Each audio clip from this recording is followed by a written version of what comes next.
Chapter 6. Lu and Du.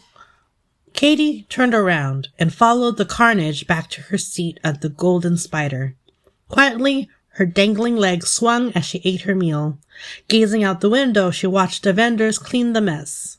Creatures streamed in for a bite to eat. They sat among the tables and chattered away in their own languages. Katie enjoyed creature watching. "Here, let me get that for you," chimed the shopkeeper as he swung in from the ceiling to fetch her empty plate and wooden utensils. "Can I have a box for Zeba's food?" "Of course. Would you like a dessert?" "I don't know if I have enough," said Katie, placing the handful of coins on the table. "How much is everything?" "Let me see.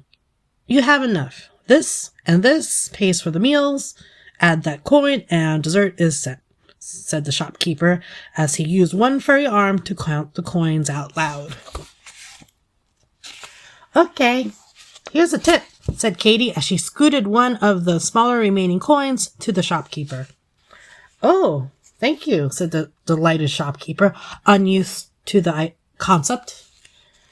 She felt safe with the spider, but worried about Zeba as she wrapped the food with a paper-like material and stowed it into a small box.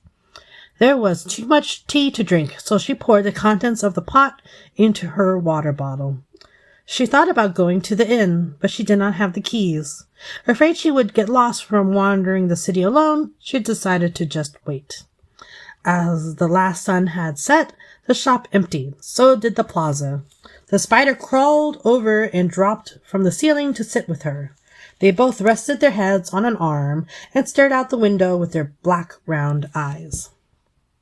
"There she is," the shopkeeper said, seeing Zeba in the distance. Flanked by tiger swans, Zeba dragged in a makeshift wheeled stretcher carrying the dragon with an arrow sticking out of its rump. Katie worked her way through the forest of creatures that gathered to look. "Look at this, Katie," said Zeba as she reached underneath the dragon's head to unfasten something, and the head slid off. It was a mask. Underneath was a horned gazelle head of a cantaloupe, grimacing from the pain. "Lu has been so nasty, her own herd kicked her out. She would settle down with the herds of others, but even they got tired of her and kicked her out too. That led her to a life of stealing to survive, just like when we first met." "Step aside. Let me take a look," said a voice, pulling Katie aside as she was taking pictures. It was the green scorpion spider. "That's Du. She's a healer too," said Zeba. Du cut away the costume with her mandibles. "Tightly woven spider fibers, waterproofing red dye, bought years ago from our shop. I should know. It's wrapped around a wood and metal frame. A button pops out a blade," mused Zeba, examining a wing. One of Du's pinchers cut the arrow tip and tail off, while another pulled what was lodged out the exit wound. Du injected something near the wounds with her scorpion tail. "It stops the bleeding while cleaning the wound," said Du, noticing Katie intently watching with one of 6 eyes. Web fibers were pulled from the tail to delicately bandage Lu. Tiger swans took the cantaloupe away when Du finished. To attack the city meant she was desperate. There are no others left to steal from. "I have a bad feeling the city will be the next to go, and then it will be my herd. It is only a matter of time. I want to know who or what is doing this," stated Zeba.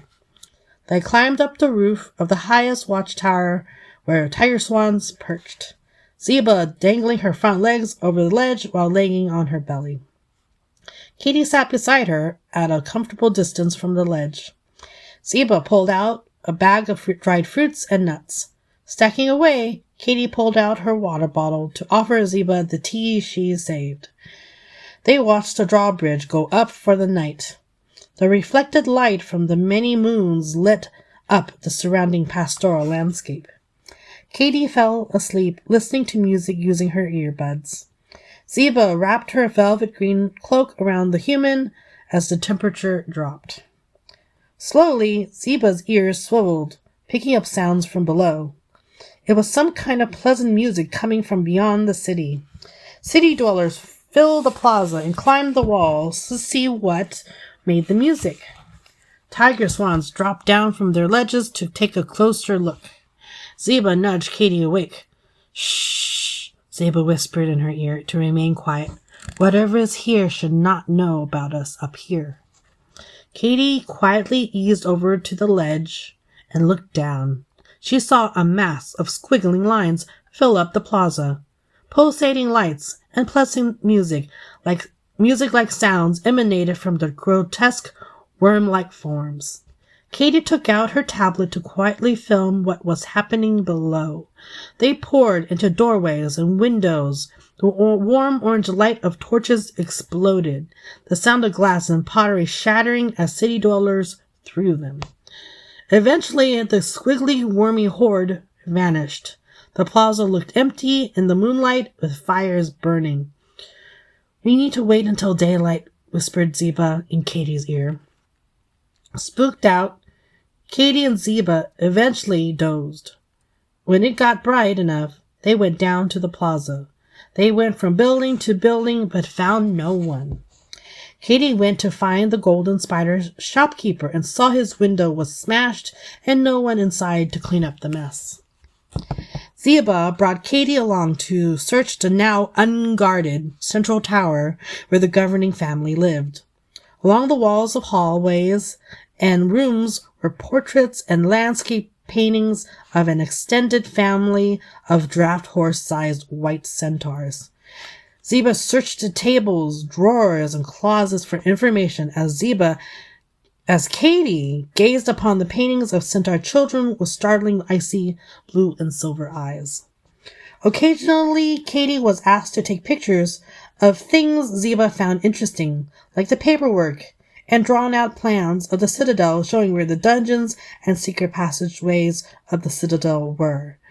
Locating the dungeons below, they searched them. Even the dungeon cell where Lu was held was empty. Zeba examined the inner and outer sides of the wall, looking for signs of dirt being dug up or cracks in the walls where the secret passages were located. We gathered all that there is to know. We must go now, said Zeba, leading the girl to the room they booked. The door was broken open, but their things were untouched. Katy helped Zeba strap everything back on. On their way out of the citadel, they collected an extra sack of food from the abandoned shops. Katy was hoisted onto Zeba's back, and they galloped through the surrounding farmlands towards the Altiplano in the distance.